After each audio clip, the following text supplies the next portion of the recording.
What's up, everybody? Happy Friday. Getting into this episode, I'm gonna be real with you. I'm gonna be totally 1,000% honest. I felt like this episode was dry. Like for a Friday episode, I just felt like it was extremely boring. The only part about the episode I liked was Jason and Robin. That's the only part I liked. Um, and I'm gonna be real with y'all. Like I'm gonna tell you why I keep saying that Steve Burton is Jason and Billy Miller is Drew. I'm convinced at this point because of the way I go based off of what I see, from what I've seen and from what I've heard. He's the real Jason. I mean, come on now. Look at how easily he can convince people that he's Jason without being so defensive, without huffing and puffing whenever they don't believe him. Like Robin. When she was on the bridge, at first, she didn't believe that he was Jason, the real one, because the Jason she was with a couple of years ago, he was the one she got out of Crichton Clark. She believed he was the real Jason. But after talking with, Steve Burton Jason, she came to the realization he's the real Jason. Because yeah, they got the same memories and all that, but I agree with Jason. There's no feeling behind the memories that Billy Miller has. There's no real feeling behind them because he didn't actually live through it. He didn't go through it. He remembers things because they were implanted in him, but he never went through them, so he's not going to feel that emotional connection. And it reminds me of what Sonny said to Jason yesterday, how Drew, when Morgan died, there was no feeling in Drew. He was not even emotionally connected to none of it because he was acting so normal. And I took note of that when Morgan died, that he was so calm, cool, collected about it. He was not emotional about it.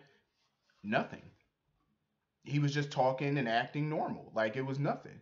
The real Jason, when he found out Morgan died, you saw the tears in his eye, the grief in his face. You just saw all that emotion. There was none of that with Drew. None of it. So that tells me right there, this is Jason. It's just, it is what it is. Like, that's all the proof I fucking need. You know what I'm saying? Because only way you're gonna have emotion like that is if you fucking live through it. He lived through that shit. He's been there. Morgan was his godson. Look at the way he acted with Ava yesterday when he found out Ava swiped the pills. He was pissed and he told Ava, "My debt to you is paid. We're done." You see what I'm saying? Like that's how. Come on, that's Jason right there. You know what I'm saying? That's Jason. That's my opinion on it. It was good to see him and Robin together. That was good. Them having flashbacks and stuff like that of old times. I enjoyed it. I definitely enjoyed it. Drew, he's way too defensive. Way too defensive. Like when people start questioning if he's Jason, he's so, "I'm your husband. I'm Jason." Like, why are you so rowdy? Like, I understand that he's upset, and arguably he has a right to be upset because you got a guy coming in town with your face. You know what I'm saying? Claiming to be you. I would be pissed too, but at the same time, why so defensive? If you know you are who you say you are, why are you jumping bad in everybody's face? "I'm your husband. I'm Jason Morgan." Ah, da, da, da. Like, why are you doing all of that? If you know the truth, simple, prove it. You know what I'm saying? All that jumping bad and that all that rah rah shit, that's just making people think, yeah, you got something to hide or you're not who you say you are. Because why are you so defensive? If you know for a fact you're the real Jason, why are you jumping bad? Like Steve Burton. He know he the real Jason because look how he acted. When people questioned it at first, all he did was tell them, "Remember that time be such and such?" And he said it with so much conviction and so much feeling into it, they had no choice but to believe it. He wasn't jumping defensive. He wasn't trying to force people to believe him. None of that. He was as cool as a cucumber. What more proof do you need? I mean, of course they're gonna need some serious proof, like some fingerprint, DNA, something. I mean, obviously DNA ain't gonna do it because they share the same DNA. So they need more hardcore proof. And I believe, in due time they're gonna get it. Right now, the hunt is on for Andre Maddox. Drew wants Curtis looking into this shit. Heather Weber, he said he went to go see Heather. That bitch ain't talking. He said that bitch has vowed a vow of silence. I said, ain't that about a bitch? It's about fucking time. Heather Weber is finally shutting up. And the time she chooses to shut up is when people need answers. Now this bitch want to go ghost. She don't want to speak. A vow of silence. Well, it's about time Heather Weber shut up. Shit, I was about to suggest maybe they throw a BLT in her mouth and tape that shit around her mouth. That way bitch can't never talk. I just can't stand Heather Weber. I'm gonna be honest. You know what turned me off from Heather Weber? The fact that they basically made her the gatekeeper of all secrets. That's what irritated me about Heather. Because when she came back in like 2012, it's like she knew everybody's goddamn secrets. I'm like, how does this bitch know everything? Like, she knew everybody's secret. And some secrets she fabricated. I'm like, see, that's that dumb shit right there. I just couldn't stand it. Like, um, I have to speak on this, and I don't care who get mad about what I'm about to say. I really don't care. This is my opinion. I'm gonna say what I want to say. So after watching yesterday's episode, um, why every time I'm doing a video, my phone go off? Anyway, um,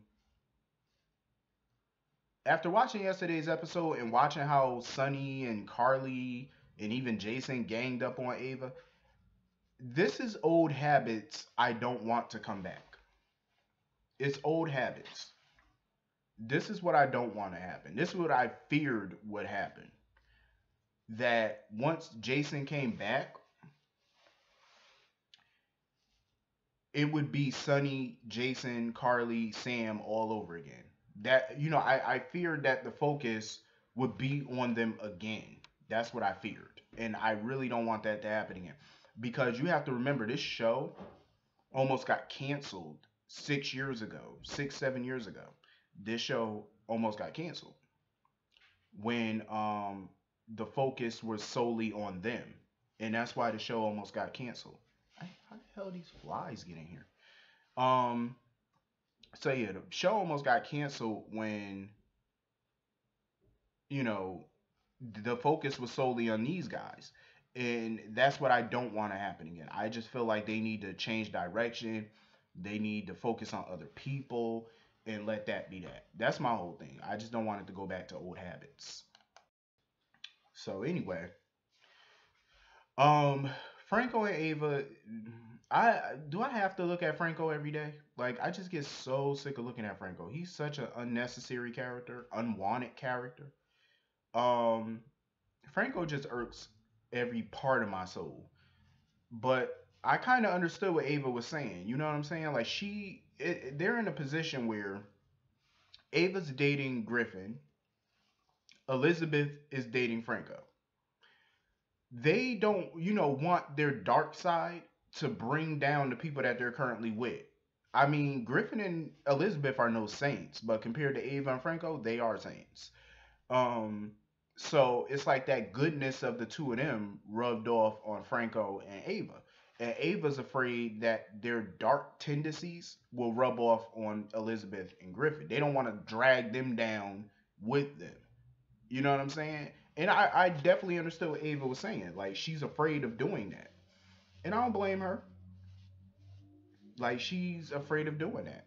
And I thought about that actually a few weeks ago. I was thinking about that. I said, you know what? That's true. Her tendencies could bring Griffin down. I would hate for that to happen. Um, but you know, with Ava, it's like she's a complex person. She's trying to do good now, but she still has that bitch inside of her. You know what I'm saying? And she's trying to keep it at bay. And that's what I do like about Ava because she never pretends to be who something that she's not. But what's pissing me off about her is right now is that she's trying to basically keep getting Griffin to do this surgery on her. Like, girl, people at General Hospital are not going to do this surgery because number one, it's not approved. Two, they're not about to risk their medical license just to get you to restore your face. Like, hell no. They got bills. They can't afford to lose their medical license. What the hell they gonna do after if they lose their medical license? What they gonna do? Go get a job at Foot Locker? That's a hell of a step down from getting a six-figure check to go on a minimum wage. I'm just saying. Hell to the no. I wouldn't risk my career for shit. She just gonna have to walk around with that face. And there's nothing really wrong with her face that a little makeup can't cure. Shit, all you got right there is a little scar on your face. That's it. Damn, you still basically look the same. People don't even notice the shit on the side of her face. Like, you could cover that up with some foundation or something. Shit, put on some makeup. You could cover that up. Put on some like pink foundation or some shit like that. You could cover that shit up easy. Please. You worried about looking like a damn jet beauty and shit. Bitch, put some makeup on. Shit, stop trying. It's shit. You might as well. Ain't nothing wrong with you. I'll be damned if I lose my 6 figure, 7 figure salary for your ass. Hell no. You gonna pay my bills? That's what I. If I was Griffin, that's what the fuck I would be asking. You gonna pay my rent? Shit. You gonna pay my mortgage? You gonna pay my car? My cell phone? Credit cards? You gonna pay all that? Car insurance? Cause bitch, that's what this doctor job paying for, and then some. You gonna pay for me to go on my yearly vacations? I'm just saying, shit. If you wanna get me to lose my job, bitch, well then you better write me a fat ass paycheck. That's gonna cover all my expenses, my weekly haircuts, everything, pay everything, gas in the car, everything. Fuck that. Fuck you. Ain't nobody losing out on no check for you. You got me fucked up. Hell no. But she crazy though. I ain't losing my job for that shit. Franco's just a dumbass. Like now he really gonna hold on to this secret about Andre and the brain, and the memory thing, because now he done saw Drew hugging Elizabeth or whatever. I'm like, first of all, dude still think he's Jason, so therefore they still technically have a child together. So they have a connection. Like she's not supposed to hug and be on good terms with her baby father, is she not? Would you rather them be arguing? Of course he would rather they argue because that would take him out of her, equation. But Franco need to go sit down. I'm gonna be honest, sick of him. Like he's annoying. I really did not give two fucks about Amy and Chet today. I'm sorry, but I didn't. I didn't care. I could have cared fucking less. I did not care. Like it was so the writers don't make me care about Amy. Amy been on this show for a few months to a year now. It's like I really still don't care about this girl. I don't give a flying fuck.